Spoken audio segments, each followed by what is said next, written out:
So welcome back to the WGL EU. We are into match week 3 and we have game number 2 coming up for you now, which is between WUSA and the Drooling Leprechauns. Now, these two kind of sometimes disappointing, sometimes really good. Hit and miss on their performance. Your thoughts on this matchup? Well, Drooling Leprechauns have been not so good this whole season. Well, they played a good match against Evil Panda Squad in the first match day, first play day. But they kind of dropped then since then. They've played Momentum. They lost 5-2 on that one. Yeah. I mentioned that EPS draw, that EPS loss. You know, they came close. They lost on tiebreakers, so still picked up a point. But then WUSA is on a lot better streak. You know, 3-5 winning against Momentum. So they've already beaten someone which Drooling Leprechauns have lost quite considerably to.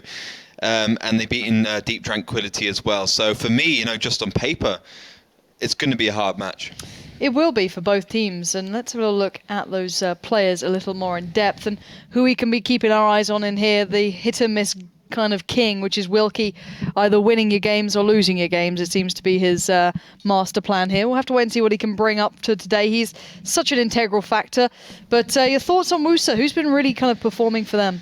I think they've been a pretty good team overall, but Nia Pizzoni stands out for sure. He's always consistent. He's always in the battles, and he's always performing to a high standard. You would expect that from him, ex-Sonali esports player. Probably one of the best players in Europe. Fantastic all round. Seish is also, you know, a very instrumental player all round. So I think, you know, in general, Nia Pizzoni, Vitalen, Seish, all these guys very good. But for Drooling Leprechauns, it's another story. As you said, you know, Wilkie has been up and down. I think he improved his game against Momentum for sure. So he's at least secured his place in this whole scheme of things in the team. Message also been pretty good, but making a few interesting lone plays. He does remind me a little bit of an egotistical new multi-show, so he has to play more for the team than himself. But I think in general, you know, Drooling Leprechauns have let themselves down in terms of tactics, not so much the team. Yeah, we'll have to wait and see how that kind of works out. If you do follow Wilkie on Twitter, he did say a little earlier to come, and well, things are getting serious right about now in the league. So he's certainly looking to up that performance a little more, hoping that he can bring out that A game today and make sure he doesn't obviously do the other side of things where he can kind of mess up a little bit. But hit and miss players aside, it's all about you guys at home as well and how you guys can get involved with us here in the studios. And there's always Melly to take us through it. How can people get involved? It's really easy. Simply have to head over to facebook.com/WGLEU and then click the link in the regarding post, or click the little button right above the timeline that says Team Vote. Then you will get forwarded automatically to the vote, and you're asked to vote for your favorite team, and then predict the exact scoreline in the text field below.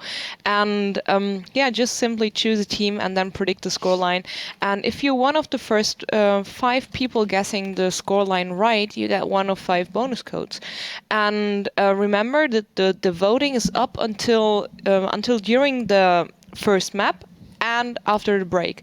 We will close the voting right before the second map starts, and that means you have a lot of time to, of course, vote for your team, predict the scoreline, but the earlier you vote, the more chances you have for actually winning a bonus code, because, you know, the more people get involved, the more people may have it right, and then, well, you're sadly out of the race for the bonus code, which contains an M22 and 500 gold. So if you don't have Facebook, don't be sad. Head over to Twitter and follow us on twitter.com/WGLEU and use the hashtag WGLEU to get involved if you have questions or your predictions or anything else on your mind you'd like to share with us. Just use that very hashtag to communicate with us and to make sure that we can actually see your tweet. And of course, it's really important that you follow this Twitch channel to get a notification as soon as we're going live. So that's pretty much all. That's how you can do all the social media magic. Social media magic from the social media wizard, which is our glorious Melly. So do get involved. We'd like to hear from you. And back to us, sadly. Isn't it witch? I'm just saying, just genders, you know, and everything. All right, Harry Potter, calm down. Anyway, back to the games. We can start talking about map choices, because do you have the map selection there before I question on this? I do have it. What are they playing? It's going to be Himmelsdorf first, where Drooling Leprechauns, the Finns, will be attacking. Okay. Second map will be the open map Steps, where WUSA will be attacking and Drooling Leprechauns will be on the defense. Well, we've seen some brilliant games on Himmelsdorf, and I can't wait to see it now as we are live into the battle. And Up in the north on defense, it will be the Drilling Leprechauns. In the south in red, it will be WUSA. And are we seeing any artillery? Are we seeing anything we want to keep our eyes on? Well, we're seeing Drilling Leprechauns pick up artillery, FE304, the tier 6 British one coming out. Very fast, unbelievably fast. Very, very quick on the reload, about 10 seconds between each shot. Not particularly accurate. And also doesn't have a particularly high penetration, so you know that HE round won't be able to go through very much. Might find its way onto the back of a T-32's engine or an AMX-5100, but still it will struggle. Let's see how they use it. Of course, you know, School Bus were the first team to pick up artillery on Himmelsdorf, worked out for them, and since then we've seen it before, but it didn't seem to work out that well, I believe, for momentum. So we'll have to see how this works. As Drilling Leprechauns, they have that 8 road, not willing to push up any further. Now, kind of breaking down what we've seen in the initial kind of moves from this, Drilling Leprechauns heading from the north to south, getting a couple of players, as you're seeing Siege there, quite far forward. Is that a response to the artillery being in play to try and negate it as much as possible and just avoid sitting around that kind of A4 area, that kind of marker, or are they just preferring this aggressive start to the south?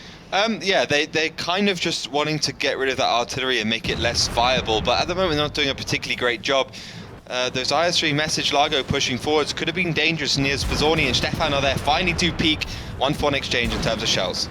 Well, already Largo down very low. WUSA soaking up a lot of initial damage. Stefan hand delivering that one to the Finns, and the Finns kind of used to be brilliant in this. You look back to the Spale days, but right now Largo's really in trouble. Message needs to keep him in cover, but look at this on the cross. Vertillion and QQ could really cause some trouble. Terrastan from the north also laying down a couple of shells, but nothing really finding him. Largo somehow staying alive here, and the gun in the game is the importance, but on that sort of margin, it is very low. And oh, that artillery did come into play, but did not do the damage just yet.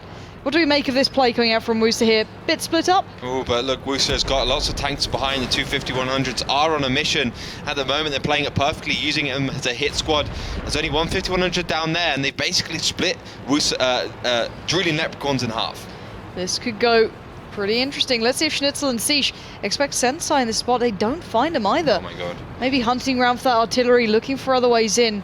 WUSA slowing down their attack. And now Schnitzel could be surprised here. Sensei waits around the corner. Schnitzel lights up, spots him out, and here we go, 2v1. Juhu can't really help out. He's the artillery. Siege comes in, 2v1. This should be a very clean battle. Siege comes in to play the defensive role, and these two dispatch of Sensei pretty darn fast. And was that worth sending these two back for? That was a great play. I mean, Siege could have carried it and going right, going up the 8 line, but he decided to go back to FKK Schnitzel just in case exactly what happened. Now Wilkie is on his own, 2 versus 1. He probably have the peak. As message does fall at the moment, it's going very badly for Drilling Leprechauns. Yeah, the Leprechauns still holding onto this by a very small margin.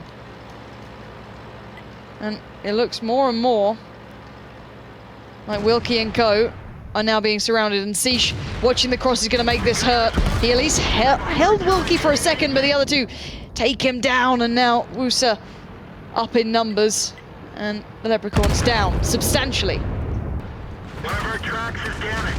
Magenti, Snake Guy Finn, challenged out there in the south. Their push has been kind of driven all the way back, and the counterattack coming out from WUSA has been impressive. The names at the top are slightly backwards. It even took me some time to realise that, but regardless, 3 tanks alive here for the Leprechauns. Is there a chance? There's not really a chance at this point, as all the combat tanks are now out of the equation. Huhu, 2 shots, 205 damage, and that pretty much says everything for Drilling Leprechauns. I mean, that really does summarize their overall ability on this map and their overall play on this map right now, as QQ will come around and just crush Juhu in that FE304. WUSA, so nice win there. yeah, not bad at all, but they didn't really find themselves tested. It was like Drilling Leprechauns were gifting them tanks at the end of the day. I mean, it was pretty much already a loss when Largo and Message in the 2 IS-3s pushed across the courtyard on Himmelsdorf. And I was surprised that WUSA didn't take them down earlier, because they had like 3 tanks along those buildings, which is a fair enough position to be in. And they just got some great shots into Largo, who's on to like 1% HP, and then that hit squad, FKK Schnitzel and Siege pushing around. taking down Sensei. It was just easy stuff for WUSA. They made a few good calls for sure, like those double 50-100s could have stayed defensive, but they went attacking and it worked out for them. But, you know, Drooling Leprechauns, I want to know why they spent so long just in the 8 line, because it allowed the other team just to get into good positions. I get it. You know, if you're trying to set up for an attack on the northern part, which they thought obviously WUSA would do, you know, that classical 1 to 5 line kind of defensive position. But, you know, WUSA's not a stupid team. They weren't going to do that, and they countered it with just simple tank positioning. Yeah, kind of worrying that the Leprechauns are still falling back to these old habits that seem to really rather die hard at this point. I just don't see them adapting too well to the game format. They seem to pick up what other teams are doing, i.e. with the artillery, but then not expecting the counter to it at all, not playing to predict what the opponents may do. And I just didn't see how it was going to work with that 8-line push with the with the artillery and complement. It just didn't seem to pan out at all, and WUSA just in control. There was no real worries there. Going forward, is there anything to fix for the Leprechauns, or is it a lot to fix and not a lot of time? Well, I would just take away artillery and replace it with an IS. So go for double tier 7s, 5 tier 8s. You know, double IS, whatever you want. Triple MX 5100, double IS 3. You know, instead of going for that artillery, I think School Bus were the only ones who really understood the concept of it and only really managed to nail it down. And that was only against the team which was unwilling to move. You know, Evil Panda Squad didn't want to move from that camp at all. Now every team knows what to do and they counter it. So you can see adaptation coming out straight away. Message is picked up the Waffentrager, the Full Tiger, and Juhu's picked up the KV3. So quite interesting picks. I mean, of course, you know, that Waffle Tigers, we've seen it a couple times this season. It's a very good tank, does a lot of damage. But the KV3 on the attack, it's slow, it takes a lot of damage. So on the attack? God, yeah. Where is that going to be placed? Yeah, I mean, it's a hull down tank at the end of the day. I mean, the KV3, it can get penetrated on the front pretty easily. So it's going to be obviously for one position, and let's see where it is. Yeah, not sure on this lineup. It's a little bit questionable, but maybe they have a plan. Maybe. We hope, at least for their sakes. But still, so far, WUSA are leading with that one battle in advantage. And you guys at home, keep those votes coming through to us. You can still get your votes in. Make sure you get involved on the Facebook page, WGL EU, and get those thoughts through to us, who you're supporting and what sort of scoreline as well if you want those bonus codes. But I do believe the teams are getting themselves ready. Let's look into this battle and see how this one goes down, as the Leprechauns really have to up their game now. Yeah, you can see 1-0 on the scoreboard for WUSA, the German team. As you said, you know, Drooling Leprechauns have been struggling a lot this season. Really haven't played up to their normal standard, and I thought, you know, this all-star team would have in general been a lot better than Drooling Leprechauns of old, which finished 7th, and, you know, a very impressive performance for Season 4 for sure. Freefall, on the other hand, you know, they finished 11th and got automatically relegated. And this is a combination of those two. The best players from each would have expected to do better, but Wilkie, Agenti are going to try and alleviate that. First time we've seen the hill being really utilised. It's been, you know, dabbed around on a little bit, but not really a common tactic. The Waffentrager is also up there. Let's see what they can do. I mean, honestly, it's almost impossible to do damage off the hill because WUSA's just going to camp now. Artillery's not in play, and those hull down tanks will be able to do a lot of damage. Well, the Leprechauns, it's all down to you, boys. Try and pull something out of the bag. I want to see them do well. They were one of the revolutionary might be a strong word, but they did try and switch up their play back in the days on Himmelsdorf, doing that, you know, real aggressive play. But that KV in action, I'm just not sure about this at all. But Message has a curious place to be going to as well. He's got a lot of work to be done here. He's in a good position, I guess, for it. And this is the position that Arclit pretty much hammered. So maybe this will start working. But where do you place that KV3 in this sort of setup? The KV3's got to find a hull down position, but it's just going to be about the secondary play for the KV3. What we got to look at right now is the tanks up north. Terrastan's taking a lot of initial damage for none of his own. That's because he had his turret turned towards where Snake Guy Finn was. He took damage for Nagenti Wilkie and Message towards the left, looking towards Snake Guy Finn, tried to reverse out there, then took damage from Snake Guy Finn in the IS-3. So initially, Drilling Leprechauns have set up well. They've really exploited the fact that that T-29 might not have been in the best position. Also has got a big turret. Top of it just get penetrated Message. and goes down. Yeah, great play from Message there. 2 for 2 so far, 800 damage. He's 100% accuracy and he's got a kill for it. So well done there, but he cannot really take damage. That's the main thing he needs to avoid, and just about dancing with Schnitzel at the moment. Dangerous position to be in. Can I go back for more? Not sure if I like it, but hey, he feels like he wants to maybe stick out to that sort of position and cover off while his team seems to be going on the rotate down towards the south slightly. Yeah, well, he's behind bushes, so he's actually not going to be spotted there. It's a very, very, very sneaky tank. It's got a lot of camo value. He'll have 100% camo crew, of course, so he is actually pretty safe up there. He just needs to wait for the spot, and then he should be all good. Now you can see Drilling Leprechauns now with 1 tier 7 up. He has been spotted, but that's because he shot. He hasn't connected that shell, so he's going to have to try and reset. But let's see what the rest of the teams can do. The two non-essential tank, the 2 tier 7s, the IS-3 and the KV-3 are below. Snake Guy Finn's going to join in. In fact, the whole team's going to push around this corner. Yeah, Snake Guy Finn's going straight in, not to cover either. He's going to challenge down near Spazzoni. Bear in mind, Stefan is still to the left with that T-29 a little further towards the west. This is dangerous. This could be a big crossfire set up here. And WUSA needs to get that damage dealt. Yuhu's in there. That HP with the KV-3 going to come into play as QQ gets some fire towards Schnitzel. Siege focusing him down as well, but he does get a little bit of coverage as Agenti in and out as Yuhu does the same. The T-29 still in play around the backside, surely going to come into the action. But at the moment, it looks like the Leprechauns are overwhelming their opponent. And great play from Message and the boys, really bringing it home as Yuhu finally takes down the opponent. And now merely 3 stand for WUSA. But can they clean up? Bringing it down to a 3v3 now. Yuhu up against Nias Bazzoni.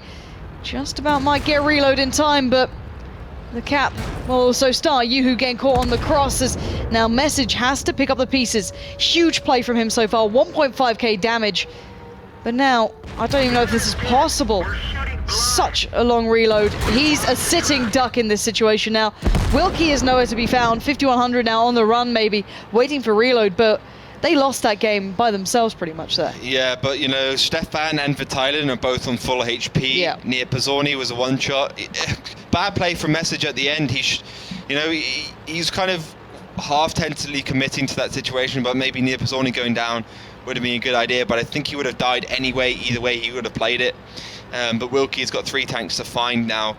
1.8k damage possible on the MX-5100. You've got all 6 shells, 300 average in the SA-47 left. But 1 minute 50 seconds.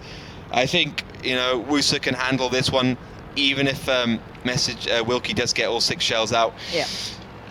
As he is on a smidgen of HP.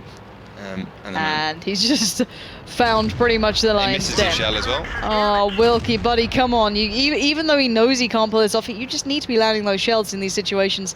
Getting yourself warmed up, because this one is a done deal. WUSA claiming it with the final shot coming out there, and great play considering the initial damage was certainly against them. There was some brilliant stuff from the Waffle Tiger in action. Did the damage very well. Was it good enough to warrant? Do you think there could be a better tank there, or did it do its job? It did its job. The Waffle Tiger wasn't a problem. It was a lot more problems than the Waffle Tiger. I mean, you can have a look at that push at the end. This is the problem. They had all their tanks in this position, but look how little damage they do. 1, 2, 3, 4. 4 shots.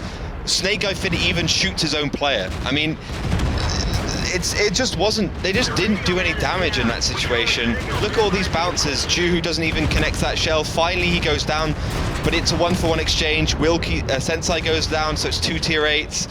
And Vitailen and Stefan still on full HP, and now Stefan will come off reload, and it'll just be bam bam. Vitailen takes down 1, Stefan takes down 1, and then they got two tanks on full HP.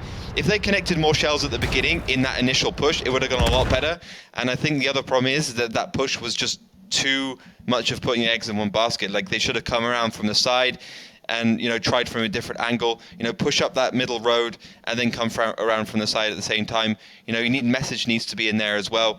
It was just a good opportunity for DRL to do something, but they just messed up on the execution and just damaging the other team. Yeah, the amount of times we see teams doing that same push, because it has become the northwest hold almost for the defending sides, and it's completely warranted. Arclit did the damage for the artillery in the previous one, but that aside, when it's come down to those pushes, they've normally taken down the T-29 first. You might get someone playing, in that northwest position, where it'd be Nicholas Black, whoever else we've seen by that train station, that then cause the issue. But there's so many other pieces that seem to be prioritized by other teams making that play that it just seemed that the Leprechauns didn't have. They didn't have that quick kind of decision of, okay, we need to kind of do this, this, and this. It seemed like we've seen everyone else do it, let's just pile in and hope it works for us, but kind of missing some of the intricacies that go along with why some teams are able to make it work and why others just can't. Yeah, it was a classic case of I guess like everyone watching this, I guess most of you are in clans. Most of you guys have played like clan wars and tank companies and all that stuff, and it's like literally every single time in this game when you first start playing competitively and you're listening to your team commander, your captain, and you have to push on one position, and you got a bunch of good players. They got great efficiency and win 8 and stuff, and all those kind of rubbish things. They all push in, and then they stop. They stop on a corner. They stop at some point, and they go for those like sniping shells. And the commander's just going blitz at you because he's like, why aren't you guys pushing in? Why aren't you guys going in? Why are you not blocking? Why are you not focusing one target down? Everyone's been in this situation before. And Drooling Leprechauns show that they're a team that hasn't gone past that because they didn't push all in. They stayed at the corner. They didn't commit 100% to the situation. They didn't focus fire. And that's why you don't win those engagements. It's simple tanks. At the end of the day, it's simple math. So, you got to flank. You got to get around onto the side of the other team. And it applies to so many other games as well. If you can't depend on your teammates to do the same at the same time, you're basically baiting each other out. You go down one by one, and it's game over so fast. So any top tier team you see getting through to that marker just has faith in their captain's cause to go in, fully commit, do that damage, and get the job done. Otherwise, as you said, they'll be stuck on these corners. They may get some good initial damage done. It's great for random battles, sure. Yeah, I'm sure that works out perfectly. When you're playing, when you're playing in a public room, and you want to be doing as much damage, and you're kind of just focusing on yourself, it's great. Fun. Yeah. But when you're playing as a team and as a whole, and you want to win these matches, you've really got to put yourself into the team. Yeah, it is such a big gap between a public player and a professional player. As much as it's the same map, same tank, same positioning almost, the difference in decision making is huge, and it does start becoming apparent when you see one team constantly winning doing something and one constantly losing it, and you look at the small choices they make and how they execute their strategies, and it can come down to just that full commitment and dedication to the pushes, which hopefully now, as it should be them on the defending side, Drooling Leprechauns don't have to worry too much about it. They have to be the ones defending.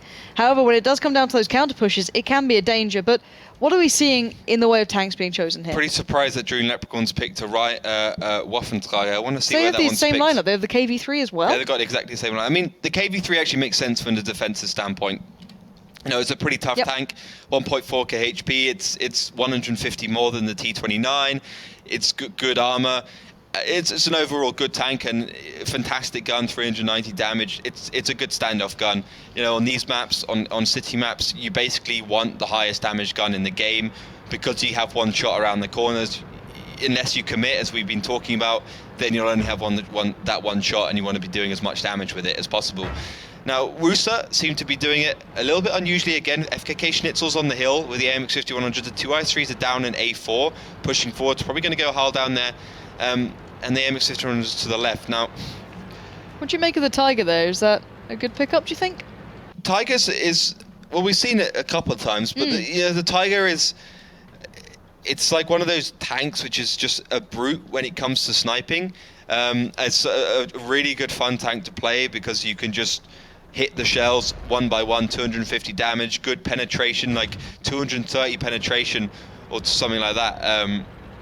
At a tier 7, it's a fantastic gun, good reload, and it'll just pound you down. It's a really good tank to play, but it's slow. It's a box. It's very easy to hit, and it'll go down very quickly. It's also got its transmission in the front, so it'll be set on fire within a few seconds. So it has its downfalls, but you play it for the gun as you play the Waffenträger for its gun. I mean, if the Waffenträger had an SA-47 on it or a BL-9, it wouldn't be picked up at all because it just wouldn't match up for that glass cannon aspect. Well, 4 minutes and 57 seconds on the clock. The German side of WUSA starting to make their way across the courtyard in towards that northwest position. And we gave the Finns a little bit of grief about their execution. See if the Germans can do any better with their efficiency, as Stefan maybe get into a side scraping position. And we do have that Waffle Tiger up in the very northwest corner in A1. I'm not sure how that's going to come into play unless they fully commit to the push. You might be able to catch them on the back. Is that just there to challenge down the one line, or what's the play there for the Waffle Tiger? Actually, I think the Waffle Tiger's in the best position possible. Like, all the other positions are all about either being hull down or basically, you know, doing a lot of burst damage, or just taking a lot of damage. And what Message is doing is he's got that corner. Now, when WUSA will push around, Message will get the side shots on, and he'll be able to do a lot of damage. And hopefully finish off a tank, you know. WUSA will push around, one tank will receive a couple of shells, Message will come around, finish that tank off, and it'll be rinse and repeat. But at the moment, you know, WUSA's pretty much doing the standard push. They got a lot of tanks left, they got their main firepower tanks right, and they're going to try and execute with that. Well, here we go. There's the split, and let's see the commitment, the push, see what they're actually focusing on. Stefan and co. just kind of toying with Snake Eye Finn for now. Maybe the plays from the 5100s around the back, and that is it indeed. Going straight into the, well, looks like a bit of trouble as Schnitzel is down very low. He goes down. Sensei and Juhu holding on here. Plo is also going to follow soon. The crossfire just not coming in at the right time as QQ now left out in the open. Going to try and back away. Wow, 2 hits out of 12 shots. That is just simply not good enough. But from the backside, Stefan Sisch and Vatilian start making their plays as QQ just left in the middle of the nowhere. And WUSA, I'm not sold on this push. Stefan trying to go forwards. He does only just stop a Gentai in his tracks. Juhu's just going to come off reload, but Stefan doesn't really have to worry about the KV3. I mean, Stefan could bounce the front of the KV3, but he will take the whole damage. And now it's a 4-on-2 situation. And the moment for Thailand and Stefan are left for WUSA, they have to try and get themselves together and try and find a tank here to take down. Oof, but Message doing that to Thailand is just absolutely disastrous. This guy is hitting damage like a champion. 1.5k already for Message, showing that maybe there is that feasibility, and Wilkie comes around to finish the job, leaving just Stefan alive. And we talked about execution. We can break it down a little later because that was certainly lacking for WUSA. They're not quite getting what they wanted into that northwest play, but now the counter push happens from Drooling Leprechauns to try and seal the deal. Stefan, nice work there, but still a 1v3. I don't see him doing this. No, it's going to be hard for him to do the rest of the damage here. I think Message could even solo him. 787 HP. If Stefan is playing with a 750 average damage gun, he could be playing with a 490, the Yag Tiger one as well, or the Ferdinand. You can get it on the Ferdinand as well, but I believe he is playing with a 750, so he could possibly one-shot 750 plus 25%. You can do about 200, I think it's 260 odd damage if you get a high roll, so it's plenty, but Wilkie is going to be the first one to find him. And Stefan already taken one from Kirex there, not going to be great. Stefan trying to back out towards mid, but Wilkie will get there in time, does get the first shot off, and Wilkie looking for the follow, not going to get it. And now Stefan left on a one-shot here. T29 starting to move up as well. And there we have it, dealt by Wilkie, and the Leprechauns pick up the next battle. Now, kind of breaking down how that went through, we gave the Leprechauns a lot of grief over their execution. WUSA kind of had the same issue. Nice split, the idea seemed quite good actually, but then what happened to the play? Where did it go wrong? Well, we only really saw the perspective of the AMX 5100s. I'm not sure exactly what happened on the 1 to 3 line, but that was the IS3s and the Tiger and the KV3 pushing there. But I think one of the big problems with this 5100 push, I think Snake Eye Finn gave a lot of, I don't know why he peaked there. He took a lot of damage down to half HP, so that's WUSA ahead straight away. But in this 5100 push, they focus Sensei, which is a little bit of an error, and I don't know, it just didn't seem right from WUSA. QQ's in the back, kind of doing all this Unicum play where he's going back and forwards, making a couple of shots, but he isn't with his rest of his team, and he isn't in the fight, and that allows Wilkie and Agenti to come around. There's not enough pressure for Thailand and Stefan or Sisch either to stop Wilkie and Agenti coming around as 5100. And I think, but I think overall, you know, yeah, there's some lacking execution from Drooling Leprechauns for sure, but from WUSA for sure, but I think Drooling Leprechauns, they just knew what to do, they knew where to focus, and they just saw the weakness in WUSA's push.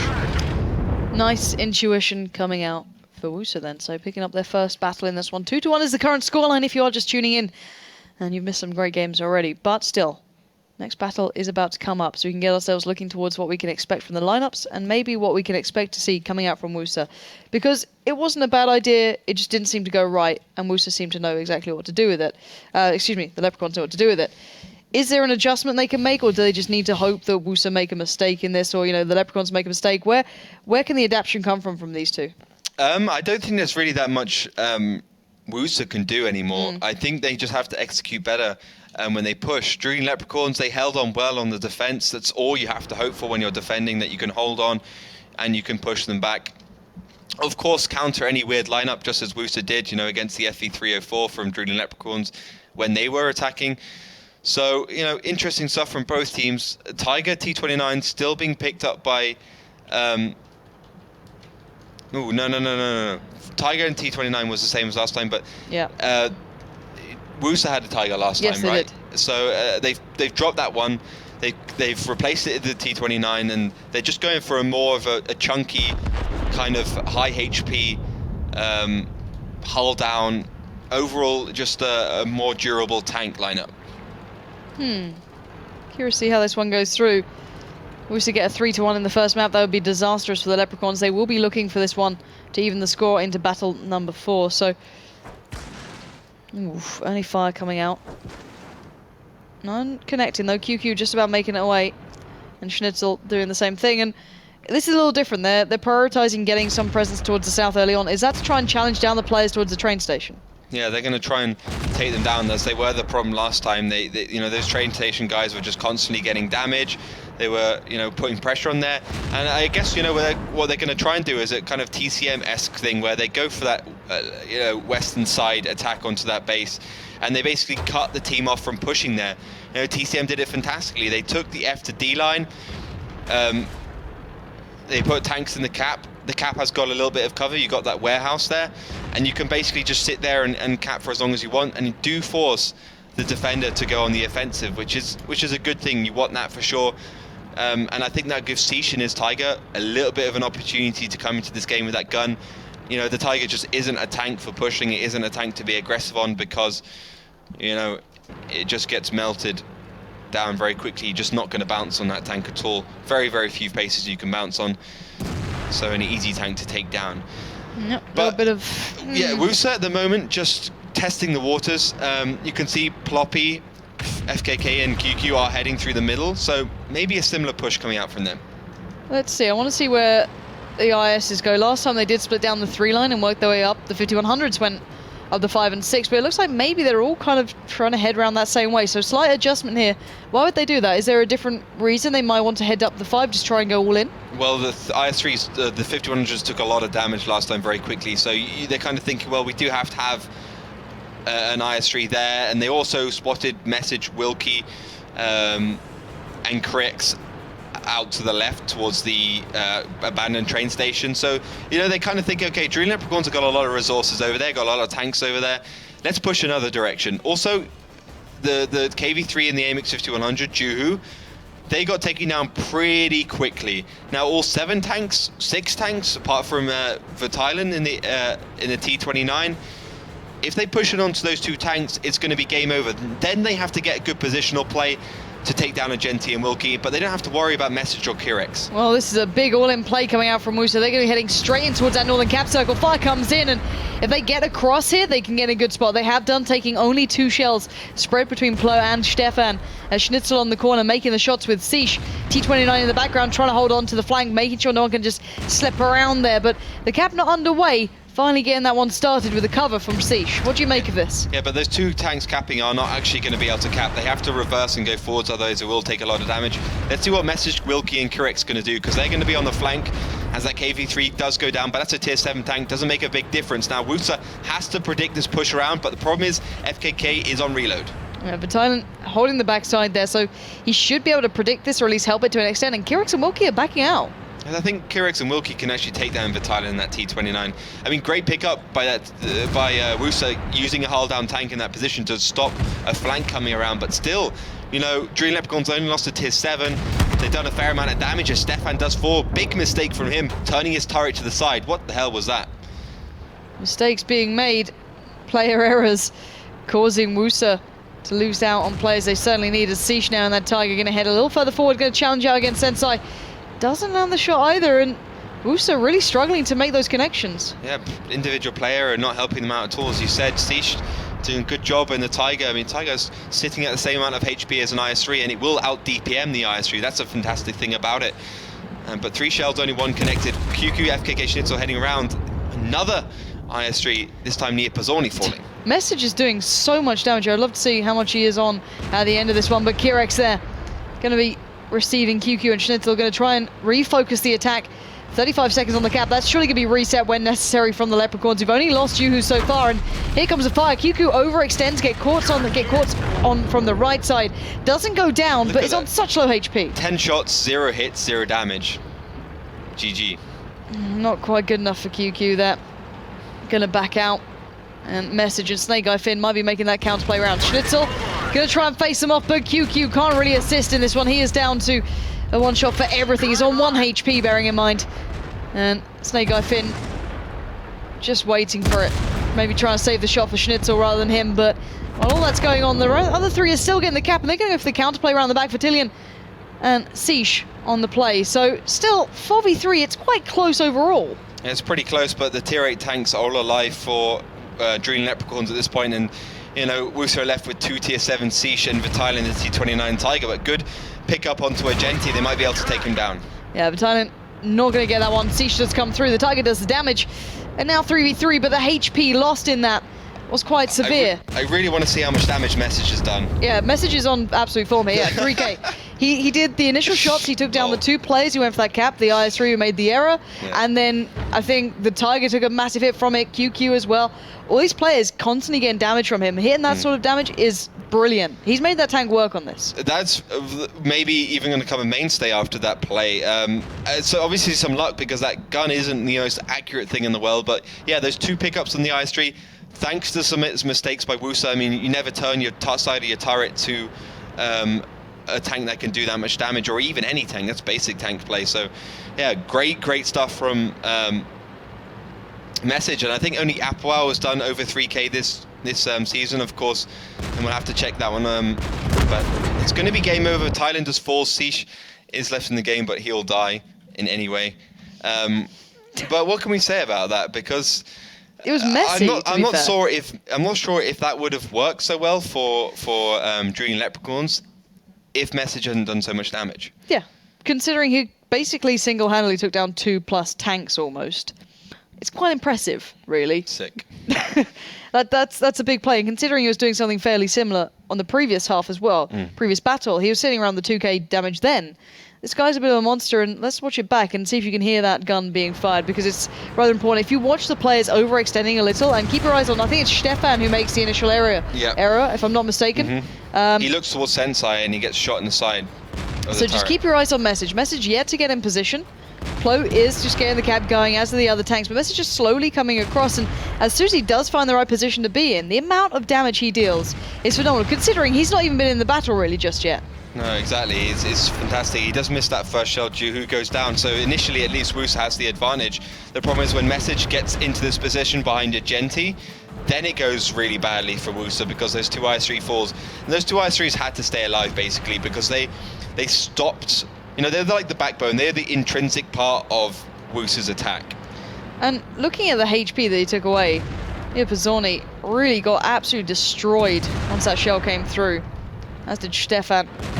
And you can see Stefan here, turret turns. And Message delivers. Yeah. Pretty much destroying it. And taking him out in that position is... Yeah, taking that position out is huge as well, you know. That's just brilliant play coming out from Message. So nicely done to him. Well played so far. Not sure what we can expect from now on, though, from them, as it's a different map. Will they still maybe try that tank, or is it completely out of position? I don't think they'll try it on Steps, our next map, where this time WUSA's going to be attacking first. I'm not sure exactly what to say about this matchup. I think both teams are playing pretty mediocre. I haven't been impressed by any tactic right now. I mean, of course, you know, Himmelsdorf is pretty... standardized as it's always been. The defending team is the left unless someone picks artillery or a TOG, and then the attacking team has to break that down in some way, shape or form. Steps is obviously a lot more kind of creative and allows a lot more flexibility.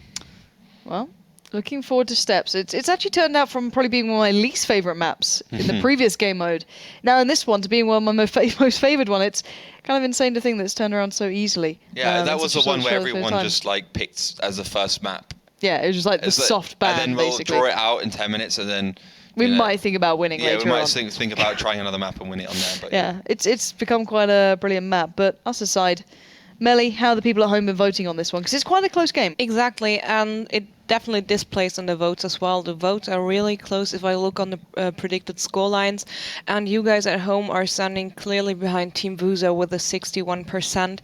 And well, you still have time to vote, so head over to facebook.com/WGLEU, and then the very first post on our timeline is regarding this team vote. If you can't see it for any reason ever, just click the little team vote button right above the timeline. You will get forwarded to the app where you have to vote for your favorite team and then predict the exact scoreline in the text field below. Keep in mind for the next match, of course, that the earlier you vote, the higher your chances are of winning one of 5 bonus codes. Because, of course, if you predict the match result as one of the first ones, you will get rewarded first before the others. That's how it works. And another way of participating in those giveaways is just heading over to Twitter and using the hashtag WGLEU to communicate with us, to hand in your predictions via Twitter if you don't use Facebook. And of course to follow us there to get updates during the matches. If you can't watch the stream, you will still know what's going on our servers, what the standings are, and a little update of what happened during the round. So of course, by following those both platforms, Facebook and Twitter, you make sure that you will be the first ones that get notified if we have new interviews or new sweepstakes or new giveaways. So it's definitely worth following those platforms. And of course, don't forget to follow the Twitch channel. It's really important as well, because you will get a notification email as soon as we go on live. And if you're on a Twitch page already, you will get a little pop-up that says, "Hello, WGLEU is live, join us," and then you won't miss any second of our show. And if you want to rewatch the VODs from the last match days, just head over to YouTube, follow us there as well to get notified as soon as we upload new VODs, of course, and videos. And as said, if you want to rewatch the VODs from last season, for example, or the last events, just head over to youtube.com/WGLEU to update yourself. So you have 5 minutes time to get in your last votes. The vote will close after this break, and well, let's see how you guys at home choose.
Welcome back, and we are now moments away from getting into map number 2 between WUSA and the Drooling Leprechauns. Now, this has been quite close to this point, surprisingly, considering how that first kind of couple of rounds went, but then it kind of swung back and forward.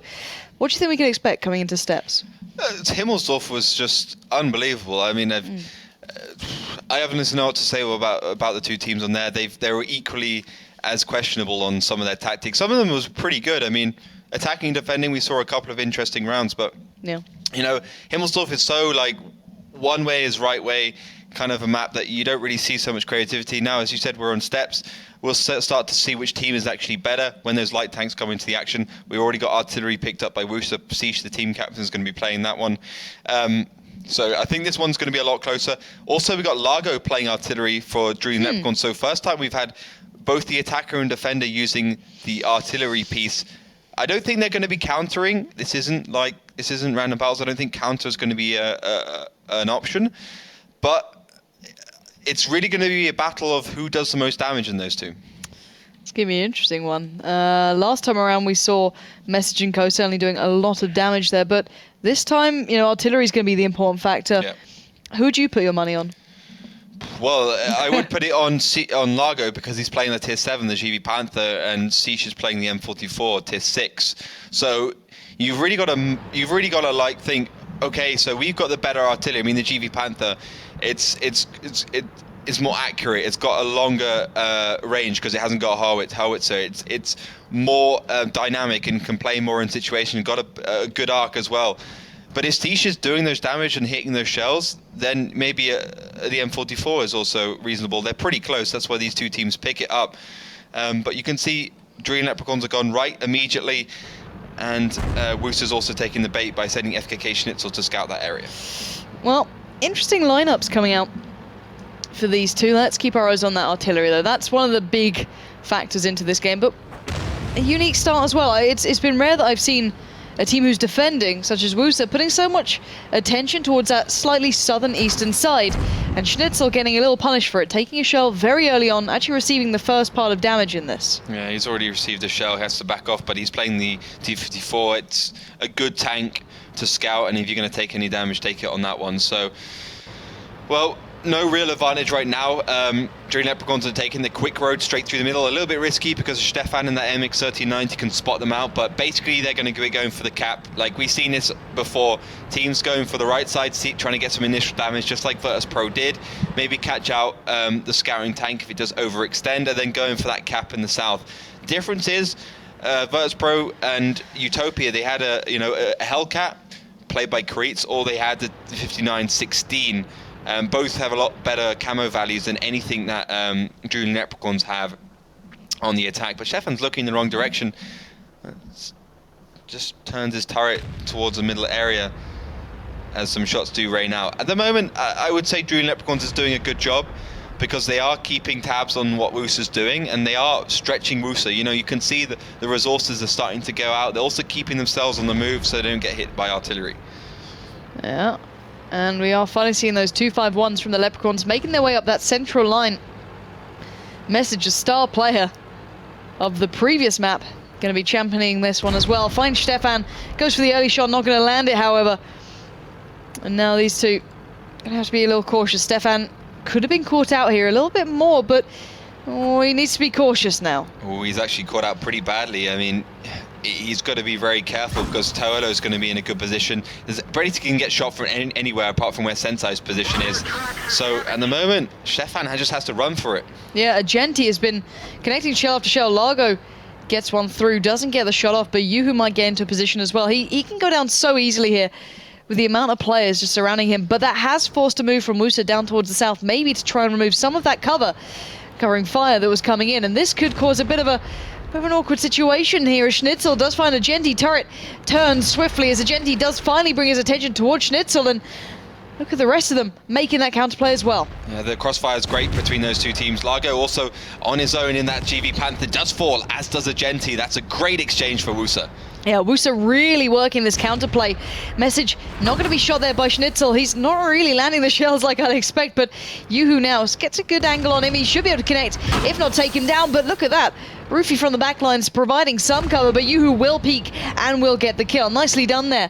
And this is just a brilliantly evolved battle as Roofy now gets caught by Wilkie. Wilkie gets 2 in a row as Roofy yet to make a reply. Finally has a shell available, but fire from the eastern side comes in. Roofy yet to make it. Artillery coming in as well. Wilkie was focused, but he still stands as Roofy goes down. Wilkie gets away. 1.2k damage done. 7 hits out of 8 shots. Very well played. He really sprung the trap then. That was absolutely great stuff. He was patient. He didn't shoot. He could have shot, a lot of other tanks. He could have shot, for instance, FKK Schnitzel, who was in the middle, but he waited his time. He waited for Roofy, and he tracked him, and he took him down very quickly, and he's still alive. That's the perfect position for a tank, where you can catch another tank in the open, and you can escape once you've done the damage if you're playing an autoloader. So it's just great play by Wilkie, really stepping up for his team, making it a 2-for-2 exchange. But, it's an artillery down, a tier 7, so not a massive deal for Julian Leprechauns. As you can see, no one from WUSA is really, being that slow. They're kind of being dynamic around the map, so artillery probably wouldn't have done so much anyway. And Siege is still in the game playing the artillery, the M44, great reload and what have you, but terrible accuracy. Well, let's see how this one comes down now. Yoo-Hoo getting caught on the way through, not going to connect, but Message will, and this guy is someone I want to keep my eyes on going. He's certainly stepped up his performance as an individual player, and now WUSA on the back foot, getting surrounded in the north by the Finns coming into the action. A 1390 in the south to complement it as well, but QQ is still on a lot of HP. Niespazoni not bad, and neither is Vertalion. There's still a lot to be done here. Yeah, they're actually going to focus down Wilkie as quickly as possible. They see him on his own. Wilkie's also reloading, and if they can take him down, it might even the score up a little bit here for WUSA. But Julian Leprechauns know that, and they are getting themselves together. Tolo is also going to get in the game, as Sensei has caught out QQ in a bad position from behind. Yeah, QQ lumbering on, but being picked at by the hyenas circling round, and you're not going to get out of this one, sadly, as Yoo-Hoo's there. Sensei's got reload available and delivers, but there is only 1 minute and 18 seconds left. WUSA could make a run for this and try and get out of there. There's a lot of tanks against them, but there's not a lot of time for the attacking side either. I think Niepozorny has to take down one of these quick tanks, then he has to run for it. He's on the most HP. He's going to try and take down Joholo, as Vertalien's going to keep off the rest of this team. Yeah, Yoo-Hoo there has gone low. Vertalion in a bit of a battle, and I don't think this one's going to work out. With Hello still up, Vertalion has to take him down. He's done it. That may open up a little room for Niespazorny to make a run for it if he has to. Vertalion back up and running. Just needs to slow these guys down, and where is Niespazorny in all of this? Vertalion's still alive. Great accuracy he's going to be running with, but here we go. Time is not going to be a factor unless they get more of those tanks in the circle. Yoo-Hoo down to pretty much a one-shot, and these guys need to get the chase on because Niespazorny can make it out of his shots come in. He does not have reload. He's dodging like a champ. Yoo-Hoo cannot connect. 24 seconds on the run now. Niespazorny hitting 1.5k damage out of the 11 shots made, 7 hitting. Certainly accuracy to be proud of, but Yoo-Hoo coming in strong. Finally has reload available. Yoo-Hoo down to that one shot. He can take him out if he wants to stop, but it's a dangerous shot on the run. He gets hit now. 7 seconds to get away. Sensei comes into the action. He needs to land the shot. Niespazorny finding cover, just about using the terrain to his advantage. And 1 second left. Oh, Sensei misses it, and Niespazorny on the run picks it up. Whoa, that was close. A higher roll from that 251 would have taken down Niespazorny. He had 79 HP at the end of that game. What a fantastic round from WUSA to get away with that one. Hella scrappy from both teams, I have to say. That was some weird stuff going out. Wasn't pretty, was it? It wasn't pretty. I mean, fair enough, you get the job done, WUSA, but you got extremely lucky on that round. Julian Leprechauns were better, but even with Niespazorny re-engaging into that situation, he still managed to get away. Yoo-Hoo should have been around that rock. He should have been in the better position to deal with Niespazorny. And Sensei a little bit too far towards the other side. He just wasn't in the right position. He was having to deal with Vertalion. But I think Julian Leprechauns were better. They definitely played a better game, especially Wilkie. They just got a little bit unlucky at the end. Yeah, it came down to near on no HP and 30 seconds. It's hard to try and define a game to that point. So, as you said, pretty unlucky for the boys there. But the scoreline will be 3-2 in favour to WUSA, if I'm not mistaken. Julian Leprechauns need to kind of adjust a little and hopefully bring it back a little closer, because once a team gets onto that 4-2 kind of marker and they get that very close to match point marker, it's almost game over. However, attack and defense wise, that game was so scrappy. Can we really break down that one team was better than the other there? Well, I think the play by Wilkie in Drooling Leprechauns was great. I think scrap the artillery because it did 0. Largo just got caught out. I mean, WUSA did a great job with that counter push. They just overextended with the T-54 a little bit. Roofy also on his own. I think they should just kept their tanks a little bit more together. But yeah, generally, a couple of good plays from both teams. I think if Largo had stayed alive, the T-32 would have gone down a lot quicker. I mean, they must have been thinking, we got plenty of time to take down that T-32. You know, hindsight's 20/20. They didn't have it. It stayed alive for too long, and it's like those 5 seconds, 10-second segments, which you don't think will make a big difference. But it does. But in the grand scheme of things, it does actually make a big difference. Like connecting those shells, instead of shooting the side of the turret, shoot the engine bay. Like all those mistakes you make do actually add up at the end of the game. They'll be kicking themselves for that as well, considering they were, in theory, on for the win then, putting it that way. That must be so frustrating to try and get over, and hopefully they do, because they do have another go on that half as well. That was the first attempt on this map. We play it 4 times over, basically. 2 attack, 2 defend, and then they switch. Simple as that. It's pretty easy to get your head around once you get into these play days. And so far, it's been a close game. I'm surprised by the Leprechauns. They really did bring it back on Himmelsdorf, but then again, they didn't show much promise on attack, which makes me slightly worried coming into this one. Once they switch side, if they do, it could get pretty hairy for them. But then again, they've always been okay on this map compared to Himmelsdorf. Looking back at their previous games, they haven't been too bad. No, they've been pretty good on these open maps. If I was them, I would ditch the artillery or try and put it into a different position. Largo's all the way down in the south, probably trying to hit the T-32s. Like, you have that option as artillery. You can either go for the initial shots, or you can reposition and just be in an overall better position. And so far, all the teams that have been attacking with artillery have gone for the better position and then gone for the shots. You have 7 minutes to play around with which on steps, pretty big map, but pretty open, is enough time, especially with the cap position. So just get Largo into the eastern side or the western side, probably the western side, not the eastern side, and get him some good spots to take down. This time, WUSA haven't picked up any artillery. They haven't picked up the T-32, so it's going to be a lot harder for Largo to hit those shells. What they've gone for is an extra 251 and a Bulldog. And what do you make of that? Do you like it? Do you think that's a better choice? Well, it definitely doesn't help Largo's case, because Largo's going to have a hard time. But, like back in the day, we had to hit T-50-2s at 72 kilometers an hour, and that tank never slowed down, so these kids have an easy time. Back in my day. Exactly. So these guys have a pretty easy time. Look at the size of the AMX 1319 251. It's an elephant. But WUSA going on the aggressive at the moment, and it does look like could catch him out. They're basically just saying, okay, you've got artillery, you're putting 7 tier points there. We're going to use the extra combat tank we have for that, and we're going to go aggressive. Well, first shell does get soaked up towards the Drooling Leprechauns. They take the first hit, and this is a nice bit of counter-aggression. Agenti was the first one to get hit then. Not a massive deal of damage, but regardless, you don't want to be hitting that sort of mark to be first on. But what position will this leave WUSA in? If they keep this push-up, is there maybe a position that the Leprechauns can get to maybe stop them? It's going to be a bit of a chase, actually. I mean, the position is changing all the time. WUSA had the higher ground. Drooling Leprechauns now are pretty safe in this position.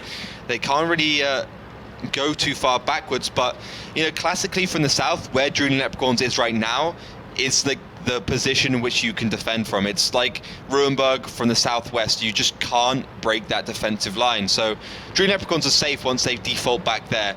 But what they've received is a couple of shells. Juhu's down a shell, Agenti's down a shell, Message also down a shell. Yes, not a lot. But when you look at WUSA, they've taken no damage at all. It's about 600-800 damage they won't have to play with when they do decide to attack. And I quite like that they've left Siege over towards the east side.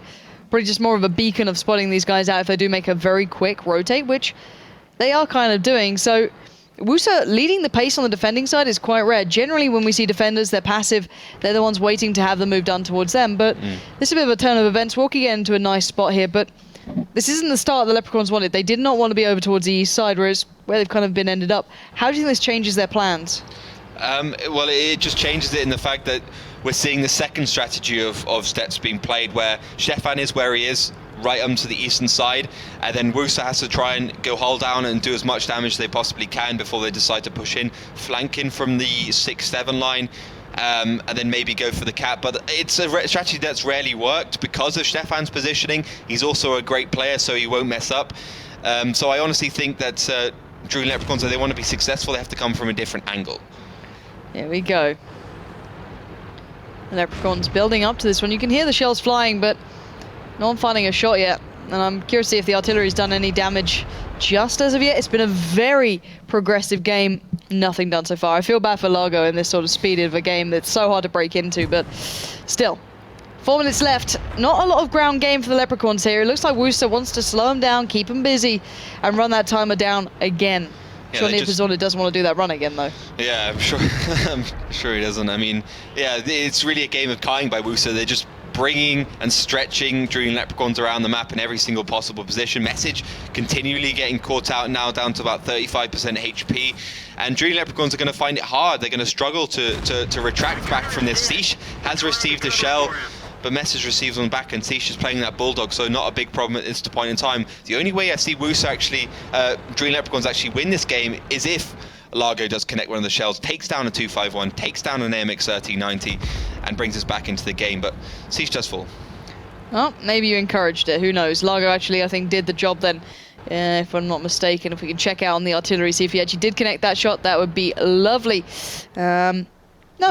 No, he did not. Largo, hit a shot, please. I think that was Sensei. It probably was, but still. That aside, we are seeing the 251s heading up that 4 to 5 line, maybe to just try and regain some control of this map, because they have been kind of bullied out of it so far. But getting Siege down is a good way to start out for the Finns now, as Message just gets away under the turret. And, well, 2 minutes and 40.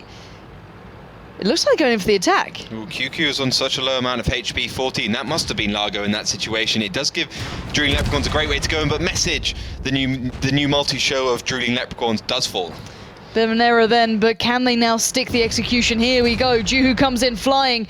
Wilkie is there as well. They're all trying to lay down the fire, trying to catch out Niepozorny, maybe stop him running away this time. But Wilkie gets called out, 2v1. He can't get a shot, but they stop each other, but still, fire comes in. Wilkie goes down, doesn't break even a K damage in this one. And now it's back. A bit of a 2-for-2 exchange as finally QQ gets picked up, who was very low earlier on, but Agenti from the side. Niepozorny, great position watching the push on the cross, gets taken down to half HP. Niepozorny still has 2 more shells to make, but overmatched drastically. Yu comes in to support him.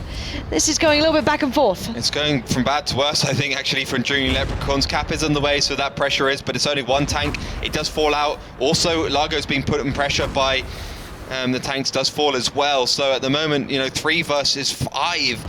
It's going to be a hard job for Drooling Leprechauns. Yeah, Yuhu trying to fight this one out. He's got to Hello with him, but 5 from the back, 5 from the front. They have to pull out something, a bit of a miracle here. Sensei finally makes it in, but a shell to make. He gets the target down, but still, a lot of tanks to go here and not a lot of time to do it in. Sensei's on so much of HP. Juhu's 1 versus 4 at the moment.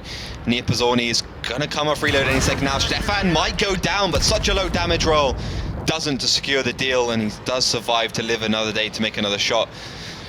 And Sensei finally falls for Drooling Leprechauns. 4-2 scoreline for the German boys.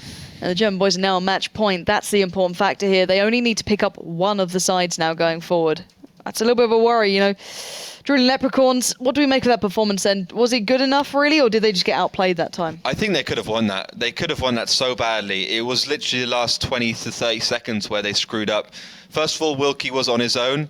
Great play by WUSA, seeing that he was on his own, pushing forwards. Second problem is Message. Like, I know you're trying to do damage, bro, but you're honestly screwing up your team. You're always peeking. You're making these shots which are unnecessary. He was on 30% HP before the game even started. Then he peaked again and he got taken down. So, yeah, despite the fact that QQ, for instance, was on 14 HP, Message dying for that just wasn't worth it. And then they're trying to push in and it kind of went bad. I mean, we can see how badly Wilkie got caught out with his pants down in this position, just on his own, YOLOing over trying to flank towards QQ. And I think generally Drooling Leprechauns put too much effort into trying to take down QQ. Yeah, and as you said, there's been a lot of emphasis on singular plays coming out from these guys. Message doing the same thing, falling very early on. Wilkie now falling down as well. 2 singular players being caught out trying to do singular acts rather than playing as a team. And as much as I love seeing a couple of players going on the flank now and then, it's got to be in the right timing, in the right situation. That, however, not quite the right time nor the right situation, and both of them did go down. So these individual players need to kind of maybe start thinking a bit more of a hive mind behind them and try and work together as that kind of collective unit, because let's face it, the Finns now have to go all the way through to that deciding map if they want to pick up even a win here. It's going to be a long road if they want to get it. Do you think they have a real shot in this? Is there any chance? Because it's been getting close.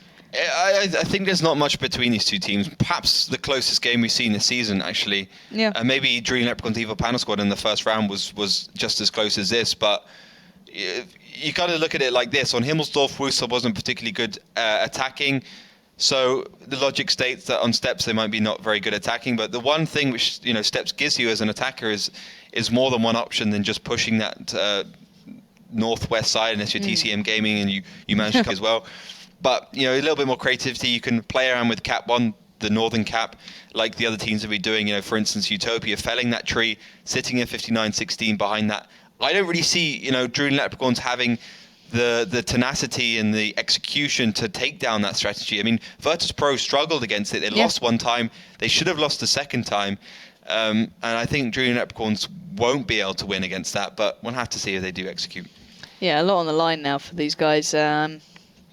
A close game, closer than I expected. I'm going to say it that way. I thought that WUSA would be a little stronger, maybe on that Himmelsdorf side. I think that's where it got the most, the closest overall. But even just, regardless of the actual scoreline, so when, WUSA did actually pick up the maps, it was still fairly close in the actual game itself. So even though they are leading at a substantial scoreline, the actual battles have been very close to being decided either way, coming down to the smaller factors overall. So I'm not sure how this one's going to pan out. You guys at home have been voting away and getting yourself involved, which we always do love and appreciate. And obviously use that hashtag as well, hashtag WGLEU. Let us know your thoughts on how the day's been going and how you feel these guys have been playing. Do you think WUSA's maybe showing their strength in this one, or the Finns are just kind of playing an off day? They seem to have warmed up a bit though, and I've got to say some individual play actually on Himmelsdorf, who kind of break it down. Someone hitting over 3k basically got them the win. So you could argue that sometimes it loses them games, but it also kind of wins them games as well. And where do you draw the line on that sort of idea of when is it good to be an individual and when is it good to be that team player? Well, it's almost impossible to draw the line. I mean, like we're always talking about that in esports, like that individual play. But when you look at the grand scheme of things, your fakers and your Pekes and your get rights of the worlds aren't. They're great people to talk about and everyone admires them, but they aren't the actual guys winning the big tournaments. It's the team as a whole.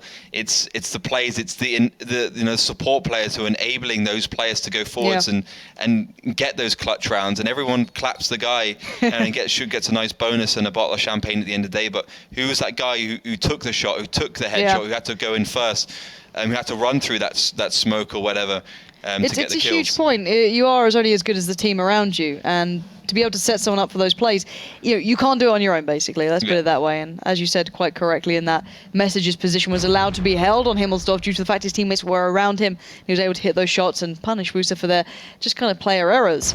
But still, into battle number 7 we go. WUSA now on the attacking side, the Leprechauns on the defense, and this is match point. WUSA only needs one more battle to get ahead of the Finns this time around. So 6 minutes on the board. What do we make of the tanks? T-37 in there. How do you think this one's going to play out? Dream Leprechauns have gone for the T-37, which is actually pretty clever, because a lot of teams have put tanks in this position, like the Tier 8s, the MX-3090s, basically have been here, and losing an MX-3090 in this position is devastating. You want to have a tank there that can do the same job, but also you can lose. So yeah, great stuff by Dream Leprechauns, love it. For WUSA, they've just picked the standard lineup. Only difference is the T-32. See how that one plays out. We haven't really seen this T-32 on the attack. It's obviously going to go hull down. It's going to try and act as a centerpiece for the rest of the team, but also going to be quite slow on the attack. Largo's been fairly absent from the last couple of rounds and once again goes down. Sadly, the artillery didn't come into play all that much in their previous attempt, and now we're kind of seeing the same thing. So already the Leprechauns down a tank is a huge blow at this point. Even if it was just Largo down, a gun out of the game is a massive fact into this, as Siege will start that cap going, force these guys to start peeking out and make a bit of a play. And what do you make of the 2 players in the south rather than just the 1? It's going to be to try and stop this flank from Julian Leprechauns. Largo should have been there so early. I think he should have gone a little bit later. But this is going to be the anti-cap strategy from Julian Leprechauns. It's going to be the flank, and I think the overall better version. But WUSA's ready and waiting. My lord, Message is having just a tough time even breaking from the 0 to 7 line, and Terrastan just over that ridge. Terrastan does get spotted out, of course, but now there's merely 15 seconds on the cap. They need to stop this soon. The 3090 is breaking away and going to try and head up to stop that. It's Wilkie once again in these positions, do or die. Can he save his team from this cap? He needs to land this shell and land it fast. 7 seconds left. QQ in there, Sish in there, Near Pizzoni in there. Wilkie, you've got 3 seconds. You better make this shell or it's game over. And WUSA have walked away with a sneaky capture right under the nose of the Finns, and they could do nothing to stop it. Oh, that was... Yeah, that was good play by WUSA. Finally, they managed to put together a decent round, and perhaps, the easier strategy at the end of the day, you put the pressure on in the cap, and then you make sure you have every other angle covered up. I honestly thought Julian Leprechauns should have probably done that in their attacking rounds, but WUSA showed them how it's done. Classic play. The 2 counters that Julian Leprechauns had was Largo in the T-37, but he was there in a position where he eventually would just get killed before the cap went underway. They had enough time to kill him, so he had to get out of there. He was killed on the retreat. I think the correction there would have been to send him forwards when they needed to reset, like the other teams did.